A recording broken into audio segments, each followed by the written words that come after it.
வணக்கம் மக்களே, வணக்கம். சற்று முன் கிடைத்திருக்கக்கூடிய ஒரு முக்கியமான தகவல் ஒன்றை பார்க்க போகிறோம். சற்று முன் செந்தில் பாலாஜியின் வழக்கில் அதிரடியாக தீர்ப்பளித்த நீதிபதி அல்லி அவர்கள் அதிரடி உத்தரவு. என்ன அதிரடியாக தீர்ப்பளிச்சிருக்காங்க நீதிபதி அல்லி அவர்கள்? ஸோ அதை பற்றின தகவல் இந்த ஒரு வீடியோவில் தொகுப்பாக பார்க்க போகிறோம். அது மட்டும் இல்லாமல் திமுகவோட அமைச்சர்கள் எல்லாமே, திமுக அமைச்சர்கள் மற்றும் எம்பிகள், எம்எல்ஏக்கள் மற்றும் திமுகவோட முதல்வர் ஸ்டாலின் முதற்கொண்டு எல்லாருமே பீதியில் இருக்காங்க. ஏன்னா அப்படிப்பட்ட தீர்ப்பளிச்சிருக்காங்க நீதிபதி அல்லி அவர்கள். அதை பற்றின தகவல் தான் பார்க்க போகிறோம்.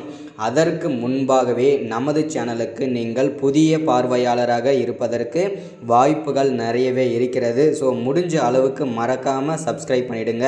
சப்ஸ்கிரைப் பண்ண உடனேயே பக்கத்திலே ஒரு பெல் பட்டன் வரும். அதை கிளிக் பண்ணி ஆல் ஆப்ஷனில் போட்டு வச்சுக்கோங்க. தொடர்ந்து நம்ம வீடியோ போட்டோம்னா நோட்டிஃபிகேஷன் வரும். அதை நீங்கள் பார்த்து தெரிஞ்சுக்கலாம். இன்றைக்கி என்ன அரசியல் நியூஸ், இன்றைக்கி என்ன அரசியல் அப்டேட்ன்றதை தெரிஞ்சுக்கலாம். மறக்காமல் லைக் பண்ணிவிடுங்க, மறக்காமல் ஷேர் பண்ணுங்கள். ஓகே, வாங்க வீடியோக்குள்ளே போகலாம். சற்று முன் கிடைத்திருக்கக்கூடிய ஒரு முக்கியமான தகவல் என்ன அப்படின்னு பார்த்தீங்கன்னாக்கா, செந்தில் பாலாஜி வழக்கில் பார்த்தீங்கன்னா வாழ்நாள் முழுவதுமே அவர் சிறையில் தான் இருப்பார், வாழ்நாள் முழுவதுமே அவர் ஜெயில் தான் அப்படின்ற மாதிரி எல்லாருமே நினச்சிட்டு இருந்துப்பீங்க. அப்படி எதுவும் கிடையாது. யாருக்குமே நிரந்தரமான ஜெயில் கிடையவே கிடையாது.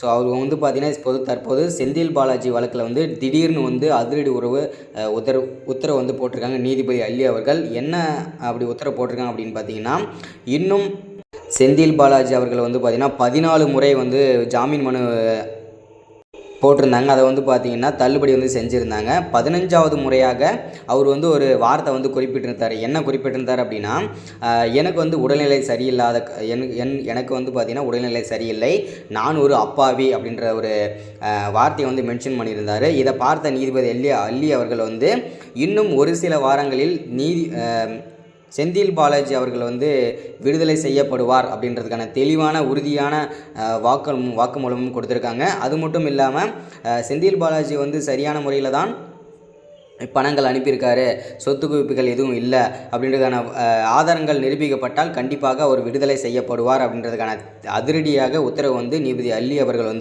போட்டிருக்காங்க. இது பார்த்திங்கன்னா திமுகவில் பார்த்திங்கன்னா முதல்வர் ஸ்டாலின் முதற்கொண்டு ரொம்ப பீதியில் இருக்காங்க. ஏன்னா அவர் ரிலீஸ் ஆன உடனே பார்த்திங்கன்னா அவருடைய ஆட்டம் ஆரம்பம். ஏன்னா திமுக நினச்சிருந்தால் ஒரு ஜெயிலுக்கு போன உடனே பார்த்தீங்கன்னாக்கா இதோட பார்த்தீங்கன்னா ஜெயிலில் இருந்து 150 நாளைக்கு மேலே கடந்திருக்காரு செந்தில் பாலாஜி அவர்கள். திமுக நினச்சிருந்தால் அவர் ஜெயிலுக்கு போன அடுத்த ஒரு 5 மணி நேரத்துலேயே, ஒரு வாரத்துலேயே, ஒரு மாதத்துக்குள்ளே எடுத்துருக்கலாம். ஆனால் இது வரைக்குமே எடுக்கலை. இதுலேருந்து தெரியுது அவர் வெளியே வந்தாவே பார்த்தீங்கன்னா நமக்கு பெரிய பேராபத்து இருக்குதுன்றதை மனதில் கொண்டு, கருத்தில் கொண்டு தான் இன்னுமே திமுகவுக்கு எடுக்காமல் இருக்காங்க செந்தில் பாலாஜி. ஆனால் செந்தில் பாலாஜி அளித்த ஜாக்பாட்டே இன்னும் ஒரு சிலருக்கு வருவார். அடுத்த வீடியோவில் தொடர்ச்சியாக பார்க்கலாம். சார்